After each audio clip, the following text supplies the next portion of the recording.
Hey everybody, welcome to December 2nd. This is Vlogmas Day 2, and yesterday I was stressed because you could see shots of my craft room that I don't normally show you. Normally, I mean, you can see a mess sometimes, but not the full picture of the mess, and I was having the camera in different areas than I normally do, and I was exposing myself to you, even though I know your craft rooms are messy too, or your craft spaces or your craft chair, whatever space you have, whether it large or small, I know it's messy too. You're not perfect, and neither am I. So anyway, I was getting stressed talking about, or not talking about, but like showing you my craft room. So today's Vlogmas is going to start off a little differently, and I'm going to do some cleaning before I open today's Scrappy Advent offering. So enjoy this cleaning montage.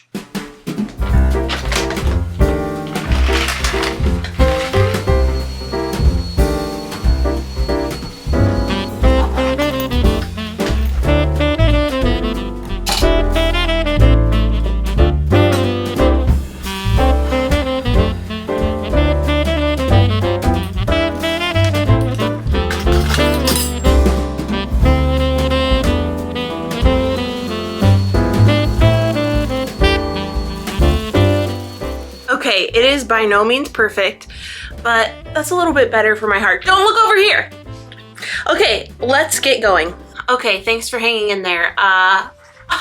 The craft room is so much cleaner. That makes me feel really, really good and accomplished. It's still a mess. It's just like such a mess. The bins in the corner, which you'll see as I'm cranking, piled high with things I need to organize and go through. Listen, this is my house and I live here. Okay? I'm not a robot. Anyway, shall we start today's actual task of going through the Scrappy Advent that Leslie made for me? Day 2. So need to find day 2's bag. I wonder if there's a better way for me to organize this. In fact, I'm gonna take some time right now to organize it a little bit, and I'm gonna put the 20 days, 20s, the days that are in the 20s, on the bottom. So that way I don't have to dig through. I'll do a first layer of the 20s, and then middle layer of the teens, and then top layer of the ones. That's how it goes. So while I'm doing this, I guess I'll chat with you. How's your day going? Let me know in the comments. I hope that it's going well. My day's going pretty well. I started the day doing some work and I don't know, poking around, being productive, and then I did some cleaning just now, as you saw. Took you along for the ride. What else have I done today? I went through all my emails coming back from Thanksgiving break. That was a job, a task. Do I have all the 20s? No, I need 22. 22 is somewhere. Where is it? Here it is, 22. Okay, so now we're doing the teens. So any bag that is 10 and up, even though 10 is not a teen, so what, who cares? Oh, I forgot 25 on the bottom layer. Oopsie poopsie. And I think that's good. Okay, so now we've got the top layer. So that should be a little bit easier from now on when I go through to grab that day's bag. Ta-da! Now, here I have day 2. What color do you think today is going to be? Let me know in the comments if you want before I open it. You only have a little bit of time left before I open it, so get your guess in. Ooh, very pretty. Okay, so this is Cesium Yarn Velvet, and Leslie says this was left over from her moon set tee. Okay, all right, excellent. So, oh, I guess I should show you what it is. It's this really pretty deep blue, like almost teal. Would you say this is teal? I would say it's mostly blue. That's really, really pretty. Really beautiful. Okay, so I used to be a huge Sorella fangirl. I had so much yarn from Sorella. So I know just by looking at this that this is a 100% superwash merino wool. I did some digging for yesterday's colorway skein. Oh, I should say, hi, Sari. If you're new here, welcome to my channel. My name's Rachel. Nice to meet you. But basically for Vlogmas, I am going through this scrappy advent that Leslie of Knit California assembled for me from her yarn collection. And all of the days, all of the yarn is a mystery to me. I have no idea what's in each little bag. So this was what was in today's bag. And then yesterday, there was this really beautiful, soft pink color. This is Glitzy from Ruby and Roses. And I did some digging, I did some research, and I learned that this is on the Ruby and Roses Plump Rose base, which is, I want to say, what's the nylon to wool ratio? Let me look it up here. 85% superwash merino wool, 15% nylon. So I was fine to use this in my socks. The nylon is basically my preference to have a wool nylon blend for socks, especially for the heels, because this needs to be a durable material that you use. Anyway, all this to say, I know that by looking at this yarn, that this is a 100% superwash merino yarn. There's no nylon in this because Sorella yarn, her fingering weight base, particularly when she had this 4-ply base, which was her classic sock base, it's since discontinued. I don't keep up with Sorella anymore, so I don't know if maybe she's reintroduced this or not, so maybe you can get a 4-ply fingering base from her now. But anyway, she had 4-ply superwash merino, no nylon in this base. So that makes me think maybe I should not use this on the toes. I should just use this on the cuff, or no, not on the heels, but I should just use this on the cuff. And I think I won't use this on the toes either. I'll just use this on the cuff for my socks today. So I'm gonna go ahead and weigh this skein. Sorry to move the camera a little bit.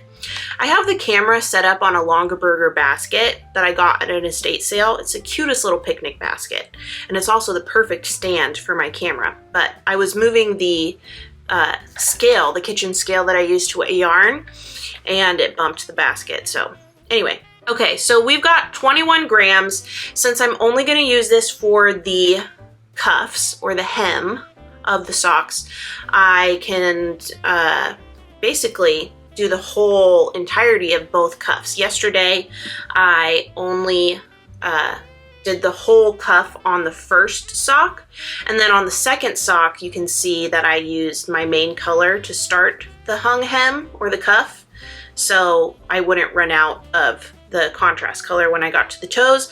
But today that's going to be a non-issue. So let's head over to my yarn collection and find the perfect main color skein to go with this Sorella velvet. Let's go. Okay, so I'm rich with options, and during my cleaning extravaganza, I took out all of the fingering weight skeins from this cubby, and I separated them. So I have some minis in this cubby over here. You're on my office chair, so I'll just swivel you over. Okay, so can you see the minis in this cubby?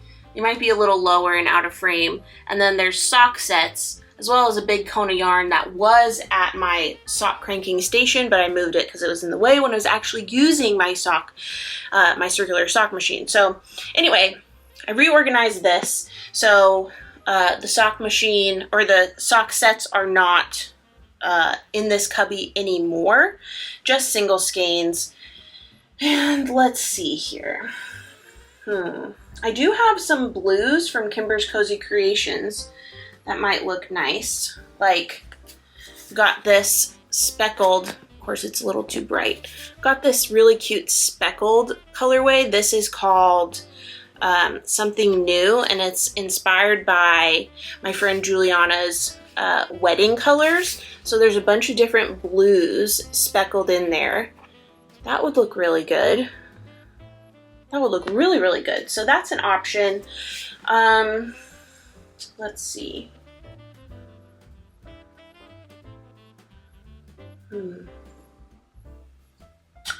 You know what, I'm curious? Wondering if it would look good with the yarn I used yesterday. I actually think that would look phenomenal. But if I did it with this yarn, I would have to make shorties, maybe, since I already made a full pair of socks. No, I like how it looks with something new better. So I'm not going to use yesterday's skein.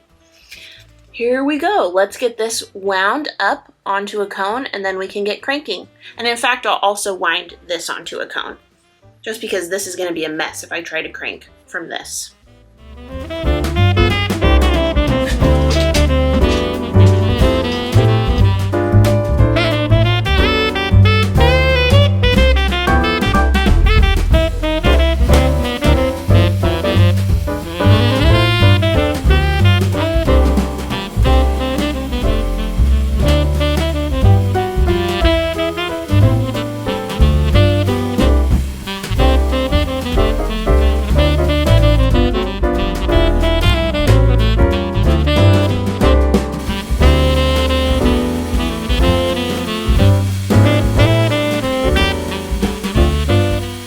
Okay, here we are at the sock machine. One thing that is really wonderful about my yarn choice today is that this, something new from Kimbers Cozy Creations, I think, no, it's not actually. Is it? No, it's not. Because this is 437 yards per 100 grams, and this is 463 yards per 100 grams. This is actually my favorite fingering weight base. Many dyers carry it. It is a 4-ply 75-25 superwash merino nylon blend, 463 yards per 100 grams. Dang it! So even though that's my favorite, I was kind of excited because I thought, okay, I don't need to swatch this this new day's skein because it's the same base. And even though I did tell you yesterday, even skeins that are the same base, they don't always crank up with the same tension. I know I told you that, but I just kind of wanted to be lazy today, okay? And not have to swatch. Even though it's ridiculous to bellyache about swatching on a circular sock machine because it's lightning fast compared to hand knitting. But, you know, swatching is swatching. It's annoying no matter what medium you're doing it on. Anyway, all that to say, I guess I have to swatch.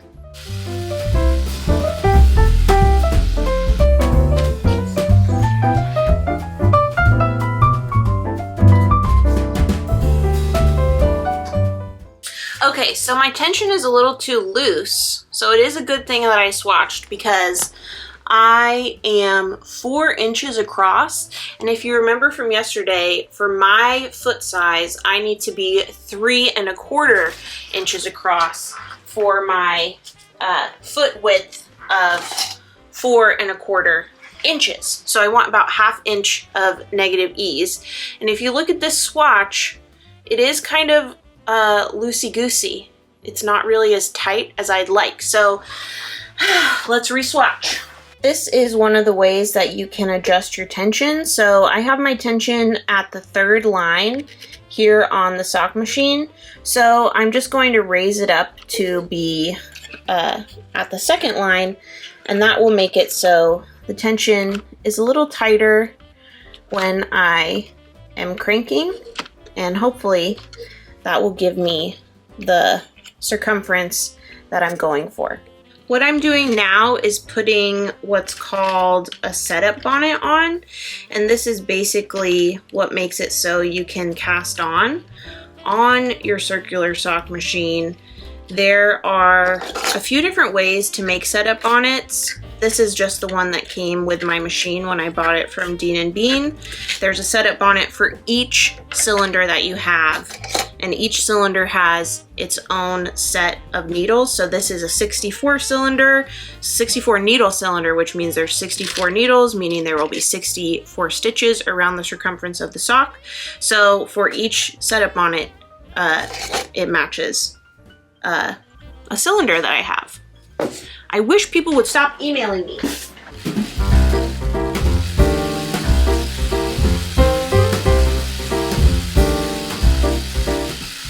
Okay, so changing the tension definitely did the trick, and I am at 3 1/4 inch width. So now I need to measure this way to determine rows per inch, and that will help me do the math I need to know how many rows to crank for the foot. Okay, I have 11 rows per inch. So I'm gonna go to the pattern, which is a free pattern on Ravelry and on the Dean and Bean website, and just do the math that I need in order to get this all squared away.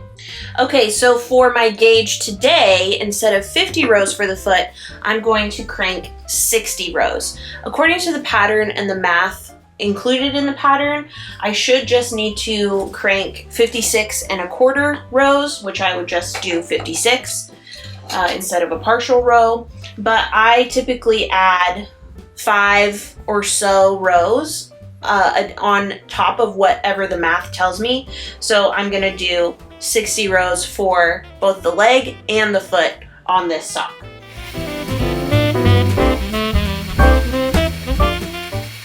Just like yesterday, I'm not going to swatch for my contrast color just because I frankly don't care, but also because, especially since I'm just using this on the cuff, it really doesn't matter. It's not going to be that big a deal if the gauge is slightly different from the main color gauge. So let's get to cranking.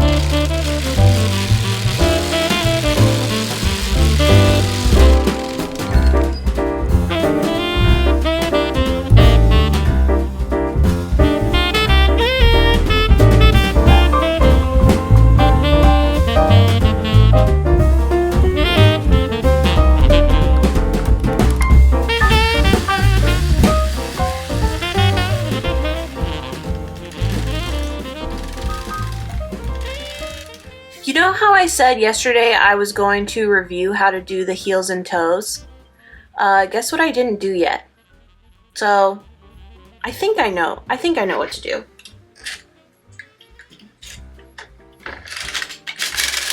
Yeah, I think that's right. Now time for the foot. Oop, I dropped a stitch. This is what it looks like when you drop a stitch on the circular sock machine. And I'll show you how I fix it. So with my latch hook tool, I'm gonna go down, pick up a stitch, and just ladder up.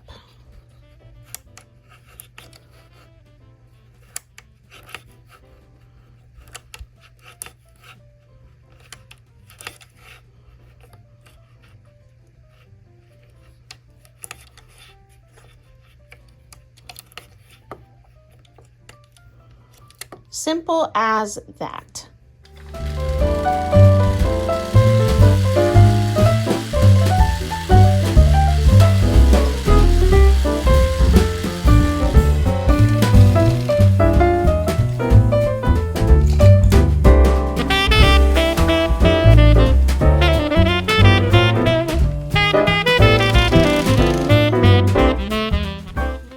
Okay, that's the first sock done, so I'll come back and show you when I have both of them off the machine. Look at this, I've got two socks. I think they turned out really, really cute. Look how good that contrast color looks with this main color. It's kind of weird maybe to only have contrast on the cuffs, but that's what I did. So I'm gonna graft these toes closed while I catch up on some Vlogmas videos.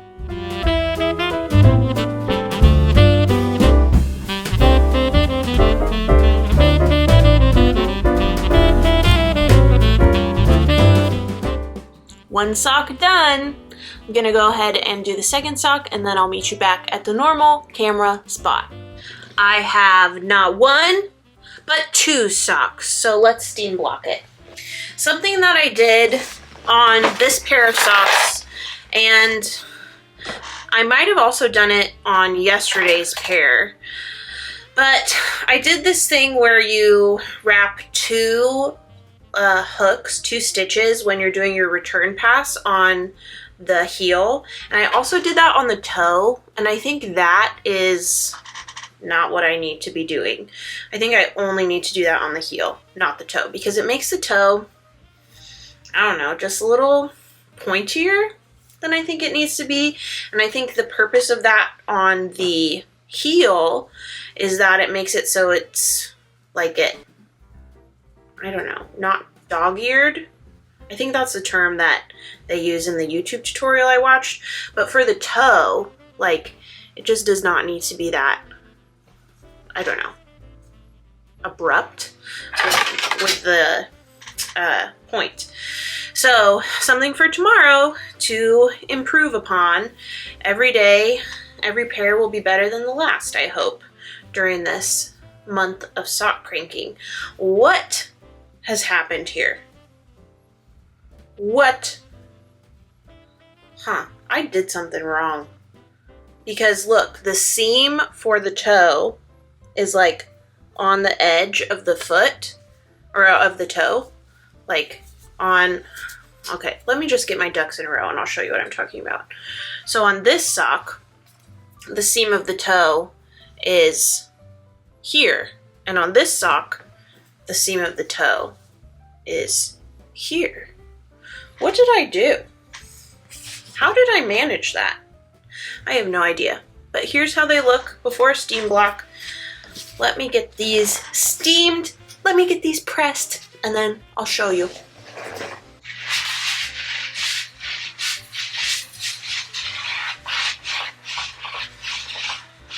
All done.